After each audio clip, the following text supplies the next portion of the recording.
का पार्ट देखिए, इसके आगे का पार्ट जैसे ये जो है ये बेसिकली एक फ्यूज़ बॉक्स है। अब ये क्या करता है, इसके अंदर फ्यूज़ लगा हुआ है। क्या हम लोग इसे खोल सकते हैं?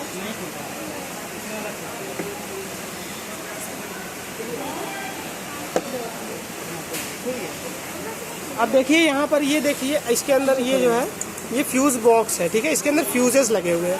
अब ये क्या करता है, जब करंट का ओवरलोडिंग हो जाता है तो ये जो फ्यूज़ है वो जल जाते हैं। उसके बाद हम लोग का जो सर्किट है कार के अंदर वो बच जाता है, ठीक है। तो ये फ्यूज़ बॉक्स है, ये सिंपल सी बात, ये बैटरी है, ठीक है।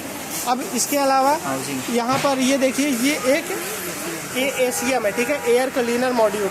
ये डिसाइड करता है कि हवा कितनी अंदर जा रही है, कितनी हवा क्लीन हो रही है, कितनी नहीं हो रही है, वो यहाँ से डिसाइड होता है, ठीक है। तो ये हो गया, ठीक है।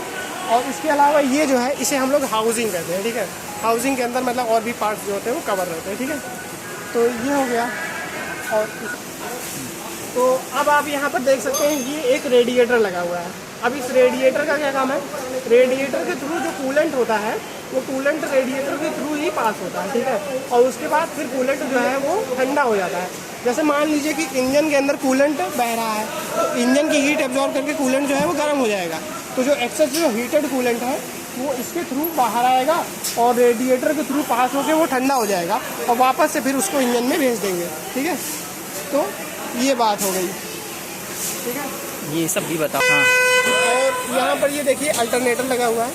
ये जो अल्टरनेटर है ये देखिए यहाँ पर क्रैंक शाफ्ट की पुली से कनेक्टेड है। क्या आपको दिख रहा है, ये देखिए क्रैंक शाफ्ट की पुली है, उससे अल्टरनेटर कनेक्टेड है।